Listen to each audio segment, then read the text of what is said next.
Il y a parmi les Afghans des gens qui connaissent Victor Hugo, qui ont lu Victor Hugo en farci sur le bout des doigts et qui sont venus en France pour ça. Wake up to reality. Mais nous, on est là pour la carte vitale. La carte vitale. Que pensez-vous des Français? Des victimes, que des victimes. Le Pen à la paillade. 35 000 habitants, 35 000 arabes. Cette affiche n'a rien à faire ici. Bonjour et bienvenue dans Rocking Chair, le talk show de la diversité, du vivre ensemble et de toutes les différences. On envahit la France ce soir. Tournez votre tête. Tournez la tête. Vous avez tous les prisons. Baise la France, baise la France. Des élèves ont refusé d'avoir cours, au motif que le mobilier rouge était interdit par le Coran, d'enfants qui refusent de dessiner des représentations humaines, de certains qui se bouchent les oreilles quand le professeur passe de la musique, ou de jeunes garçons qui n'acceptent pas de donner la main à une petite fille. Look at this dude. Wait till you see the... no, no, no, no.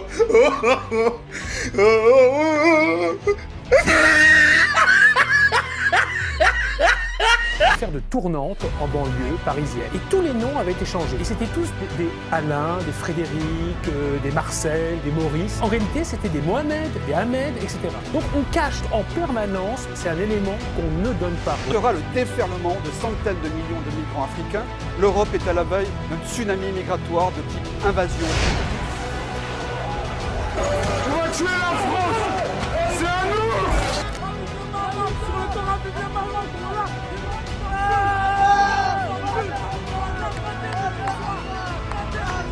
Il y aura le déferlement de centaines de... J'ai des origines immigrées, mais je suis contre l'immigration. Le peuple français subit depuis 50 ans un déferlement migratoire qui n'a de cesse de s'accélérer. Hier, c'était 50 000, puis 100 000. Aujourd'hui, c'est 300 000 immigrés que le gouvernement accueille les bras ouverts dans notre beau pays. Voilà 48 ans que le regroupement familial est appliqué et désormais, on a largement le recul nécessaire pour identifier les conséquences de l'immigration massive en France. Le bilan est mauvais, voire carrément catastrophique. Ce qui devait être un heureux multiculturalisme s'est transformé en communautarisme. Les violences gratuites et l'insécurité sont monnaie courante dans toutes les villes de France. La confiance entre les Français n'a jamais été aussi basse et le vivre ensemble se transforme peu à peu en face à face. Les Français n'ont pourtant jamais été consultés pour savoir s'ils voulaient bien de ce flux migratoire ininterrompu. Et dans la bouche de nos dirigeants, cette immigration n'est pas un choix mais bien une obligation. Aujourd'hui, je vous présente les 3 raisons pour lesquelles je suis contre l'immigration massive. Ensuite, on verra les potentielles alternatives à mettre en place face à ce phénomène. Puisque mal nommer les choses c'est ajouter du malheur au monde, je vais préciser ce que j'appelle immigration. Naturellement, il existe une immigration profitable à la France. Étudiants talentueux, professionnels qualifiés, réfugiés de guerre, mais beaucoup l'auront compris, ce n'est pas d'eux dont on va parler ici. Je parle de l'immigration massive et incontrôlée de populations peu ou pas qualifiées en provenance d'Afrique, du Maghreb et du Moyen-Orient. Tu pensais que ce serait tabou, mais non, c'est pas tabou, c'est pas tabou. Ces populations représentent l'écrasante majorité de l'immigration que connaît la France depuis 50 ans. Et c'est de cela dont on va parler aujourd'hui. Ah, mais t'es raciste en fait. Dis t'es raciste, tu l'as dit. Mais non, pauvre idiot, ce n'est pas parce que les racistes sont opposés à l'immigration que vouloir sécuriser les frontières de son pays est raciste. Si je m'oppose à l'immigration, ce n'est pas seulement pour le bien de la France. C'est aussi pour le bien des immigrés français déjà présents sur le territoire, et pour le bien des pays d'où proviennent ces immigrés. Avant de commencer la vidéo, merci de cliquer sur le bouton s'abonner et sur la cloche. En un simple clic, vous serez averti lorsque je sortirai des prochaines vidéos et surtout, c'est un soutien considérable que vous m'accordez. C'est fait ? Ok, sans plus attendre, voici la première raison. L'immigration massive renforce les inégalités sociales. Depuis 20 ans, l'écart entre les plus riches et les plus pauvres se creuse et l'immigration est une part intégrante de ce phénomène. Dans cette partie, je vais t'expliquer pourquoi l'immigration massive et peu qualifiée pèse d'une part sur les salaires, d'une autre sur les finances publiques et enfin sur les acquis sociaux. Pour commencer, il est important de comprendre les raisons qui justifient économiquement l'immigration. Au XXe siècle, la France a connu plusieurs vagues d'immigration. La première a eu lieu pendant les années 30, principalement des Italiens qui sont aux 2/3 repartis chez eux, des Polonais et des Espagnols qui ont fui la guerre d'Espagne. La seconde vague, qui ne fait que se renforcer depuis, débute dans les années 60. La France a alors le plein emploi, une industrie florissante, et le grand patronat souhaite recruter de la main-d'œuvre. Le problème qui se pose est que le travailleur français a des exigences. Il est souvent protégé par des syndicats et accepte de faire des travaux fatigants et dangereux qu'en échange de salaires corrects. Mais ces revendications ne sont pas du goût de certains patrons et du gouvernement qui, eux, veulent une croissance forte. En accord avec le grand patronat, des politiques migratoires sont appliquées par le gouvernement pour faire venir des travailleurs étrangers qui, eux, acceptent de travailler dans des conditions difficiles pour des salaires plus bas. Ainsi, avec cette nouvelle concurrence sur le marché du travail français, les moyens de pression syndicale perdent en force et l'ensemble des salaires sont revus à la baisse. Ce phénomène s'appelle le dumping social et explique pourquoi la gauche, la vraie, si j'ose dire, celle qui défend les intérêts du peuple français, a été et sera toujours contre l'immigration massive. Mais en soi, cette immigration était cohérente. Elle a permis d'accroître la croissance française pendant les 30 Glorieuses et surtout, elle avait vocation à rentrer chez elle. Je vous emmerde et je rentre à ma maison. Comme vous le savez, ça ne s'est pas vraiment passé comme ça. Cette immigration s'est rapidement démultipliée, notamment grâce à la politique du regroupement familial, permettant à la famille des travailleurs immigrés de s'installer en France. Il est important de comprendre que c'est un gouvernement de droite qui vote le regroupement familial. À l'époque, c'est la gauche, notamment le socialiste Pierre Mauroy ou le communiste Georges Marchais, qui s'opposent à l'immigration. Il faut stopper l'immigration officielle et clandestine. Il est inadmissible de laisser entrer de nouveaux travailleurs immigrés en France, alors que notre pays compte près de 2 millions de chômeurs français et immigrés.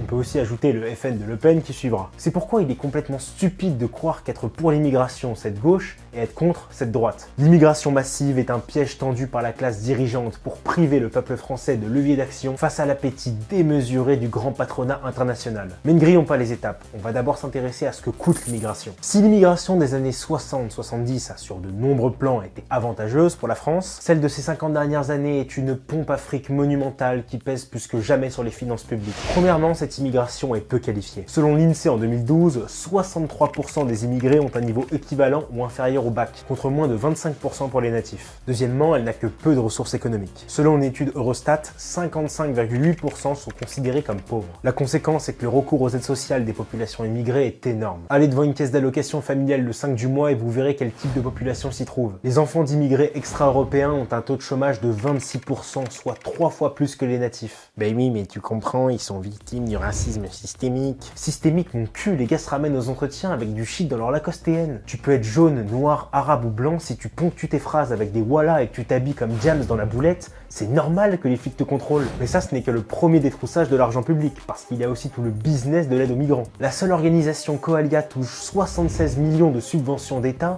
rien que sur l'année 2016. C'est 44,4 millions pour France Terre d'Asile, et la liste est encore bien longue. La CIMAD, Interservice Migrants et j'en passe. En 2016, l'État français a versé 56 863 subventions pour un montant total de 4 690 000 €. Si vous vous demandez où passent vos impôts, au moins vous aurez une piste là. Bah oui, mais t'es content qu'il y ait des immigrés pour te soigner à l'hôpital. Bah oui, mais non, triple imbécile. Parce que les médecins qui viennent en France, ils laissent de fait leur peuple dans la misère. Je veux bien que ce soit formidable d'avoir des médecins syriens, mais les Syriens aussi, ils ont besoin de médecins. Et au final, c'est des organismes de médecins français qui vont soigner les gens dans ces pays-là. Et qui payent la note.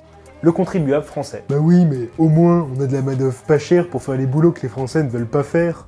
Pas du tout inintelligent demeuré. Si les Français ne veulent pas faire ces métiers-là, c'est parce qu'ils sont sous-payés et concurrencés par une myriade d'immigrés peu qualifiés. Le business qui se cache derrière la livraison de nourriture à peu de frais, pour citer que cet exemple, c'est des réseaux de passeurs africains qui exploitent des sans-papiers pour ramasser les bénéfices. Trafic qui se passe pourtant au vu et au su d'associations d'aide aux migrants, mais qui ferment les yeux et continue d'être arrosé d'argent public. En bref, l'immigration massive que connaît la France est une plaie économique pour le contribuable français. Elle menace l'État-providence et notre système de redistribution sociale. Cette augmentation de la charge fiscale encourage les plus pauvres à rester et nos entrepreneurs à fuir ce pays. Ah donc pour toi, tout est la faute des immigrés? Absolument pas, crétin des Alpes. Il ne s'agit pas d'accabler des pauvres immigrés qui tentent tant bien que mal de trouver des conditions favorables de vie en France. Ces gens sont autant victimes de ce système que les Français. Il s'agit bien de pointer les responsabilités de nos politiques dans ce système pervers qu'est l'immigration massive. Ces gens ne dépensent pas et ne volent pas seulement notre argent dans ce processus. Ils mettent aussi en péril la valeur la plus inestimable d'une nation. Le lien social. C'est un petit village tranquille, mais depuis le mois d'avril, la quiétude n'est plus au rendez-vous d'un quartier de Trans en Provence.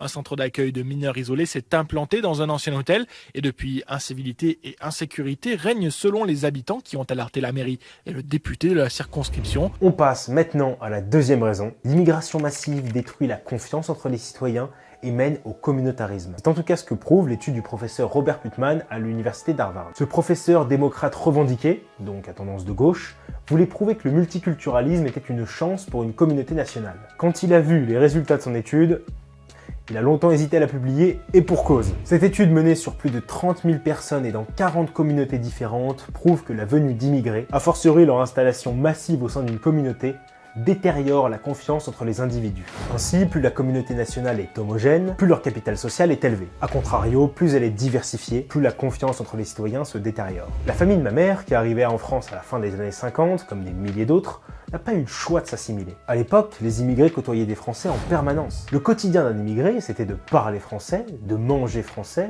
de vivre français. De fait, il ne pouvait que s'assimiler. C'est pourquoi le drame de l'immigration massive tient surtout au fait qu'elle soit massive, car c'est surtout à cause de leur nombre que les immigrés se sont concentrés entre eux et donc ont cessé de s'assimiler. Le regroupement familial voté en 75 et l'élargissement du droit du sol sont deux tournants majeurs de l'immigration massive, peu qualifiée et incontrôlée en France. Ils ont permis la création de véritables enclaves immigrées au sein même de la France. Ça a commencé dans un immeuble, puis un quartier, et aujourd'hui ce sont des villes entières qui n'ont plus rien à voir culturellement ou socialement avec le reste du pays. Oui, l'assimilation de ces populations est un échec. Je vous recommande ma vidéo sur l'assimilation si vous voulez en savoir un peu plus sur ce phénomène. Mais si la quantité de l'immigration est un problème, leur éloignement culturel, civilisationnel avec la population native en est aussi inconsidérable. La France est héritière d'une culture gréco-romaine, d'une population de souche européenne et de religion chrétienne. C'est une folie de croire que l'on peut prendre n'importe qui sur le globe et d'en faire un bon français intégré. D'ailleurs, en général, plus l'on s'éloigne de l'Europe, plus il est difficile d'intégrer des populations. Prenons l'exemple du Malawi. Il existe dans ce pays d'Afrique centrale une tradition bien spécifique. Quand une jeune fille atteint l'âge de la puberté,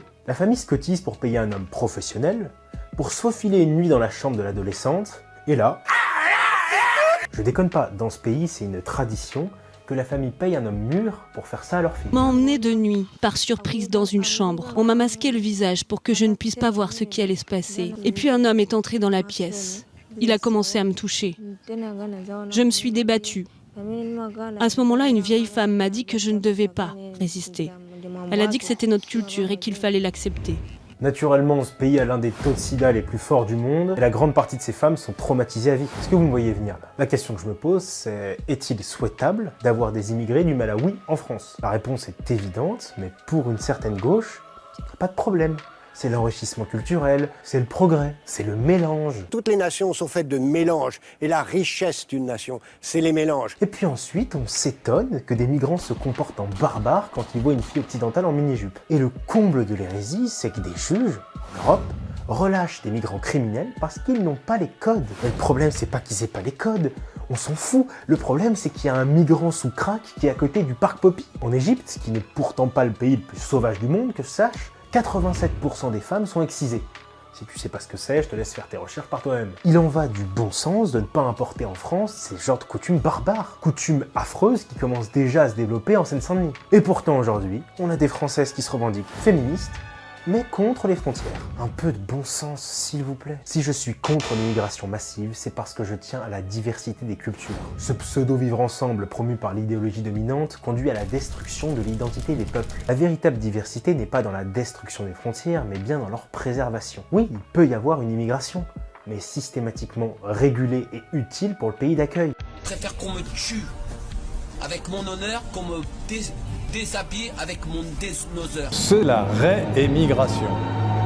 L'immigration massive de peuplement qu'a connue la France depuis 50 ans a détruit son modèle d'assimilation. Elle se constitue désormais en communauté à intérêt particulier, en lobby, qui n'hésitent plus à utiliser des moyens de pression brutaux pour arriver à leur fin. On passe maintenant à la troisième et ultime raison. L'immigration massive est le terreau d'une guerre civile. D'après l'historien Pascal Blanchard, 20%, soit 13 millions de la population française est une diversité visible. Ce chiffre ne cesse de grandir, et si vous avez vu ma vidéo sur les raisons de la dénatalité chez les Blancs, vous savez que ce chiffre ne fera qu'augmenter dans les prochaines décennies. Comme le Liban, la France subit déjà le coup de ce melting pot ethnique exacerbé.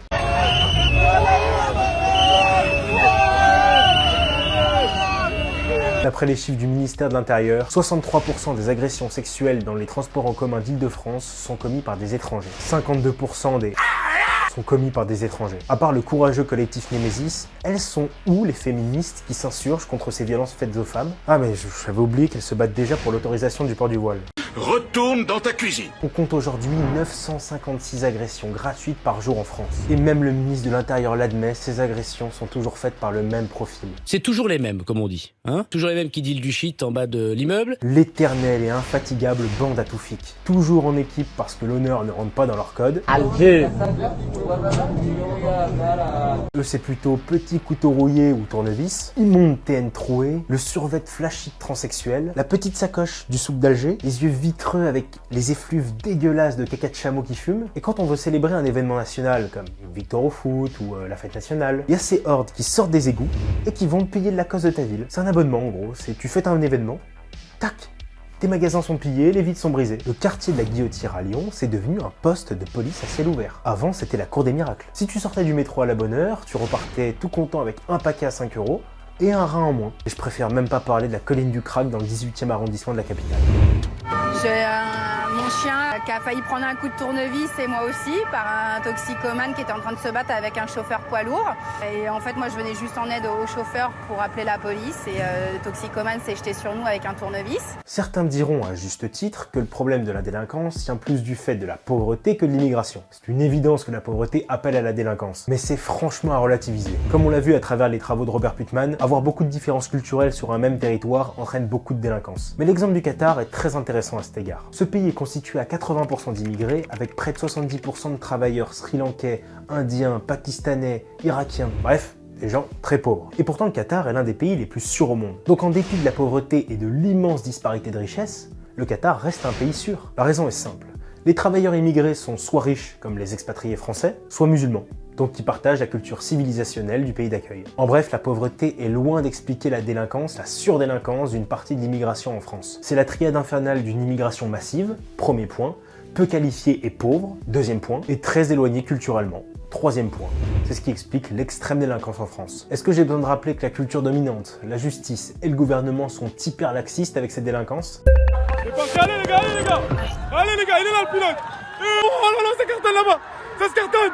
Ça se cartonne! Qu'elle est fantasmée par certains de nos ministres et sous-estimée par d'autres. Parce que le sentiment d'insécurité, c'est de l'ordre du fantasme. Et le drame, c'est qu'à cette vitesse, le visage de la France risque d'être définitivement changé pour les siècles à venir. Ces gens-là, si au lieu d'être tous groupés ensemble, étaient répartis au milieu d'une de familles de chez nous, ils seraient acceptés. Nous ne sommes peut-être pas racistes, mais en habitant à côté de ces gens-là, nous le devenons.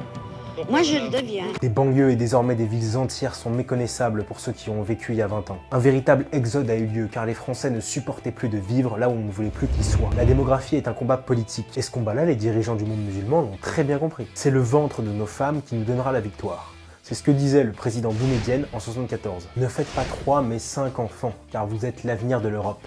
Voilà ce que disait Erdogan, président de la Turquie. Ces dirigeants sont dans le réel et comment leur donner tort? Les véritables coupables dans cette affaire d'immigration, c'est bel et bien ceux qui l'organisent. L'État français a commis 2 trahisons envers son peuple qui nous coûtent extrêmement cher aujourd'hui. La première, c'est d'avoir naturalisé massivement et sans interruption des populations étrangères qui ne voulaient pas ressembler aux Français. La seconde est d'avoir donné un exemple méprisable et repoussant de la culture française. Je vais m'attarder un peu plus sur ce point qui me semble capital à développer. Ceux qui disent que nous n'avons pas su intégrer les immigrés ont raison. Tout commence à l'école, où les instituteurs gauchistes pullulent depuis les années 70 et vomissent leurs sermons anti-France. Les Français n'ont pas eu besoin des immigrés pour détester la France. C'est bien dans l'éducation nationale que les pires agents anti-français ont été formés dans une espèce de culture niaise de l'universalisme. Le sans-frontiérisme, l'égalitarisme pur et parfait entre toutes les cultures. Tant de doctrines absurdes partagées par une majorité d'instituteurs et institutrices depuis au moins 50 ans, en confiant les filles et fils de l'immigration à ces gens. L'État français a stimulé la haine que vous certains descendants d'immigrés à la France et aux Français. La colonisation fait partie de l'histoire française.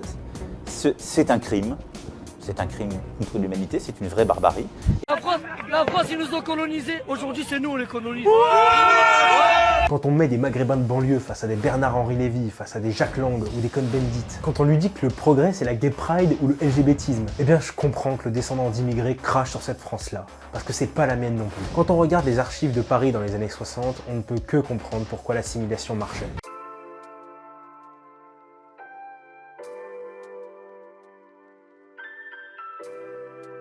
Dans cette France-là, l'immigré n'avait que deux choix. Épouser la France ou la quitter. Or aujourd'hui, comment un immigré ou descendant d'immigrés peuvent respecter un pays dans lequel la justice n'applique pas ses peines et relâche dans la nature des agresseurs en puissance? Un pays qui nourrit et loge des terroristes étrangers dans ses prisons en espérant les déradicaliser. Et qui va résister à l'immigration? Les jeunes, éduqués au rap, à TikTok et aux émissions de télé-réalité? Tant qu'une majorité de Français considèrent leur culture avec dédain, que pour eux les prêtres sont tous pédophiles patentés, que leur grand-mère était opprimée par le patriarcat ou qu'ils doivent avoir honte de leur histoire parce qu'elle était trop violente et raciste, les immigrés et enfants d'immigrés ne respecteront jamais la France. Il n'y a que trop de Français qui ont honte de leur drapeau. Et ces pauvres déconstruits sont tout contents de lâcher 2-3 mots arabes. Mais voilà, ils vont pas se taper! Quelle honte! Quand dans ton histoire, t'as des chevaliers Roland, t'as des Saint-Louis, t'as des Napoléons, et toi tu dis voilà?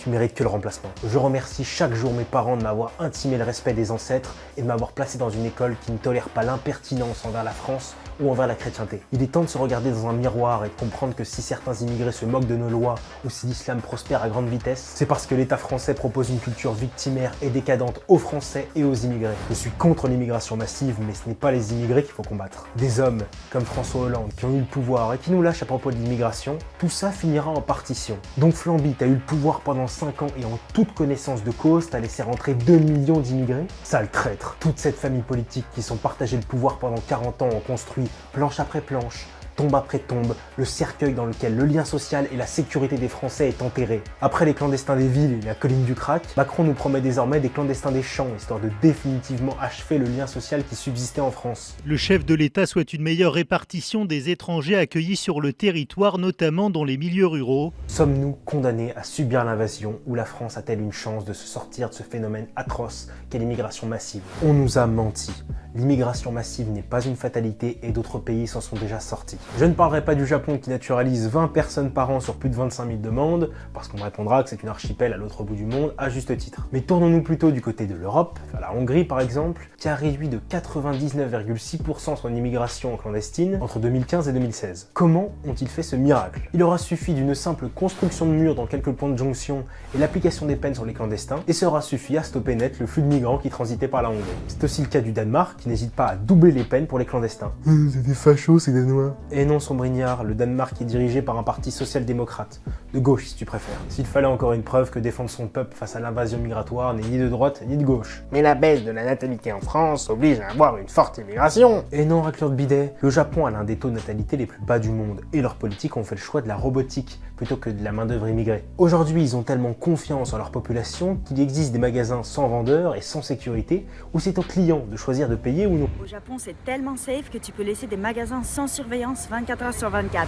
En général, ils posent un écriteau devant la porte avec écrit « Merci de ne pas voler ». Écrit en français, allemand, italien, espagnol, mais pas en japonais. C'est-à-dire qu'ils nous prennent tellement pour des sous-peuples incivilisés qu'ils ont besoin de créer des écriteaux juste pour nous. L'arrêt de l'immigration massive serait une bénédiction pour la France, ne serait-ce que pour les descendants d'immigrés. Il y a aujourd'hui en France des millions de descendants d'immigrés français qui ne sont absolument pas intégrés et encore moins assimilés à notre pays. La moindre des choses, ce serait d'en faire des Français, plutôt que de rajouter toujours plus d'immigration. L'immigration massive est la source du communautarisme et dévalorise complètement la valeur qu'on accorde à la nationalité française. C'est indigne de la France de laisser pourrir des dizaines de milliers de personnes dans des cloaques remplies de drogue dans nos plus belles villes. Oui, la France a colonisé et a des responsabilités envers ses peuples. Cette histoire singulière explique la diversité ethnique qui se trouve sur son territoire. Mais aider les passeurs à amener toujours plus de personnes pour leur proposer des conditions de vie aussi inhumaines, c'est indigne de notre pays. Laissons l'Afrique tranquille.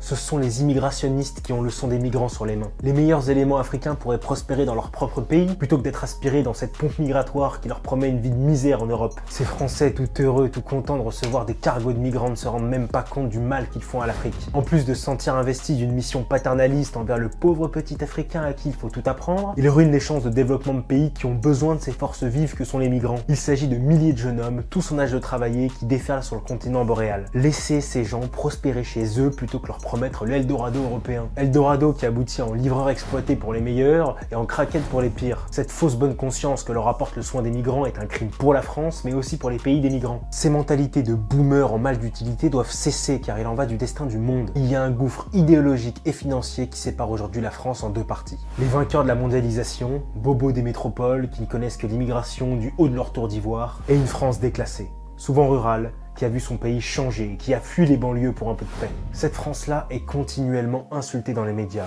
Un jour raciste, l'autre jour complotiste. Elle est harcelée d'impôts mais oubliée par l'État, qui préfère arroser d'argent public les banlieues ou les associations d'aide aux migrants. L'immigration massive joue aujourd'hui un rôle bien triste. Celui du bouc émissaire. Il détourne l'attention des véritables profiteurs d'un système de caste qui détrousse les Français de leur temps, de leur argent et de leur sécurité. Cette immigration est nocive à tous les étages et beaucoup de Français et descendants d'immigrés s'en rendent compte. Alors qu'Erdogan fait du chantage à l'Europe en menaçant d'ouvrir les vannes de l'immigration, des idiots utiles mettent tout en œuvre pour stimuler une immigration déjà meurtrière en mer Méditerranée. Mes amis, réveillons-nous. Cette situation n'est plus tenable. La France n'a pas vocation à accueillir toute la misère du monde. J'adresse aussi ce message à tous les descendants d'immigrés qui aiment la France. Offrons une chance aux personnes déjà présentes de devenir françaises. Et ça ne passera que par l'arrêt immédiat de l'immigration massive. Il en va de l'égalité entre les travailleurs, de la pérennité de notre culture, de notre peuple et de notre sécurité. Merci à tous d'avoir regardé ce contenu. N'oubliez pas d'appuyer sur le bouton j'aime, de commenter cette vidéo, bien sûr de vous abonner à ma chaîne pour recevoir mes nouvelles vidéos en cliquant bien sur la cloche, c'est très important. Sur ce, je vous dis à très bientôt mes amis.